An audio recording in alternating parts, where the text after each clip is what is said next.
نحمدہ و نصلی علی رسول الکریم۔ آج مجھے اپنی زندگی کی پہلی کمائی ملنے والی تھی۔ 3 ماہ کی تنخواہ ایک ساتھ ملی اور ساتھ چھٹی بھی مل گئی۔ گھر پہنچا تو عید کا سامان تھا۔ ماں باپ بہن بھائی سب بہت خوش تھے۔ میں نے ساری رقم والدہ محترمہ کے ہاتھ پر رکھ دی۔ والدہ نے رقم کا 30 حصہ راہ خدا میں خرچ کرنے کی نیت سے علیحدہ کیا اور کہا کہ اس رقم سے ایک بیوہ عورت کے گھر راشن خرید کر پہنچا دینا، جو دور کے ایک محلے میں رہتی تھی۔ میں اسی وقت بازار گیا اور راشن خرید کر لایا۔ گھر میں میرے لیے پرتکلف طعام کا انتظام کیا گیا تھا۔ بہن بھائیوں کے ساتھ مل کر لذیذ کھانوں کے مزے اڑائے اور سفر کی تھکاوٹ دور کرنے کی غرض سے رضائی میں گھس گیا۔ آنکھیں نیند سے بوجھل ہو رہی تھیں کہ اچانک اس بیوہ عورت اور اس کے یتیم بچوں کا خیال آیا۔ ارادہ کیا کہ ابھی جاؤں اور سامان پہنچا آؤں۔ طبیعت میں سستی تھی، سوچا کل پہنچا دوں گا، لیکن بعد میں خیال آیا کہ میں تو پرتکلف کھانے کا مزہ لے چکا، کہیں وہ بچے بھوکے نہ ہوں۔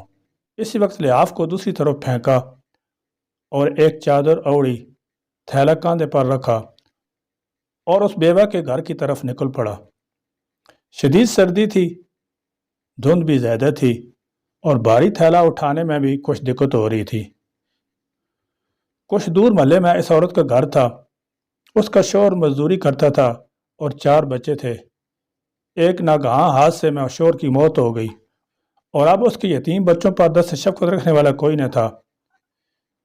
قسمت بھی بہت ستم ظریف ہے، کبھی ایسے لوگوں کو لپیٹ میں لے لیتی ہے جن کا خدا کے سوا کوئی نہیں ہوتا۔ خیالات کا ایک سمندر لیے ہوئے اس بیوہ اور گھر کے باہر پہنچا۔ گھر کیا تھا؟ ایک چھوٹا سا کمرہ اور ایک چھوٹا سا سین اور ایک خمیدہ سی 4 دیواری تھی۔ دروازہ کھٹکھٹایا تو ایک 5 سالہ بچی باہر آئی، جس کے چہرے پر پریشانی، خوف اور بھوک نمایاں تھی۔ میں اس کے چہرے کو تکے جا رہا تھا اور دل ہی دل میں دعا کر رہا تھا کہ خدا کسی بچے پر ایسا وقت نہ لائے۔ اس بچی نے ایک پرانا سا جوڑا پہنا ہوا تھا اور اس شدید سردی میں ایک پھٹی پرانی جرسی پہنی ہوئی تھی۔ پاؤں برہنہ تھے، وہ بھی اس سردی میں کہ پیروں کو جما کر رکھ دے۔ میں نے کچھ کہے سنے بغیر راشن والا تھیلا زمین پر رکھا۔ تھیلے کو دیکھتی وہ بولی، کیا اس میں کھانے کا سامان ہے؟ یہ سننا تھا کہ میں حیران ہو گیا۔ ایک بار پھر اس نے یہی سوال دہرایا۔ میں نے مثبت انداز میں سارے لایا۔ وہ بچی خوشی کے مارے چیختی چلاتی ماں کی طرف بھاگی اور یہ کہے جا رہی تھی، امی فرشتہ آ گیا، امی فرشتہ آ گیا، امی فرشتہ آ گیا۔ اور پھر 2 اور چھوٹے چھوٹے بچے خوشی کے مارے دروازے پر دوڑے چلے آئے، کبھی مجھے دیکھتے کبھی اس تھیلے کو، اور خوشی سے لوٹ پوٹ ہوئے جا رہے تھے۔ میری آنکھوں سے آنسو رواں ہونے لگے، ہونٹ کپ کپا رہے تھے اور جسم میں ایک سرد لہر سی دوڑ رہی تھی۔ خدایا یہ کیا ماجرا ہے؟ کیوں یہ بچے مجھ گنہگار کو فرشتہ سمجھ بیٹھے ہیں؟ انہی سوچوں میں غلطان تھا کہ ایک خاتون جو ان کی ماں تھی دروازے پر آئی اور دروازے کی اوٹ میں کھڑی ہو کر روان سی آواز میں یہ کہنے لگی، میرے بچے 2 دن سے بھوکے تھے۔ غیرت گوارا نہیں کرتی تھی کہ کسی کے آگے ہاتھ پھیلاؤں۔ میرے مرحوم شوہر بھی محنت مزدوری کرتے تھے مگر کبھی کسی کے آگے ہاتھ نہ پھیلایا تھا۔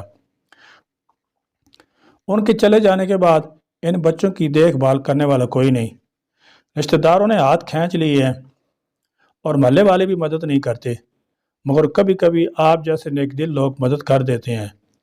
میں 2 دن سے بچوں کو یہ کہہ کر بہلا رہی تھی کہ ایک فرشتہ آئے گا اور ہمارے لیے کھانا لے آئے گا، اس لیے یہ آپ کو فرشتہ سمجھ بیٹھے ہیں۔ اس عورت نے خدا کے حضور شکرانے کے چند کلمات ادا کیے، مجھے ڈھیر ساری دعائیں دیں اور شکریہ ادا کیا۔ میں وہاں سے واپس ہو لیا، آنسو رکنے کا نام نہیں لے رہے تھے۔ زندگی میں کبھی خود کو اتنا پرسکون محسوس نہیں کیا جتنا آج کر رہا تھا، اور اندازہ لگایا کہ ایک بے بس انسان کی مدد کرنے سے جو روحانی سکون ملتا ہے وہ کسی اور کام میں نہیں۔ ہمارے ارد گرد سے بہت سے غرباء ہوتے ہیں جو مستحق ہونے کے باوجود کسی کے آگے ہاتھ نہیں پھیلاتے، مگر مدد کرنے والے ہاتھوں کے منتظر ضرور رہتے ہیں۔ 2 وقت کی روٹی ہی ان کا کل جہاں ہوا کرتی ہے۔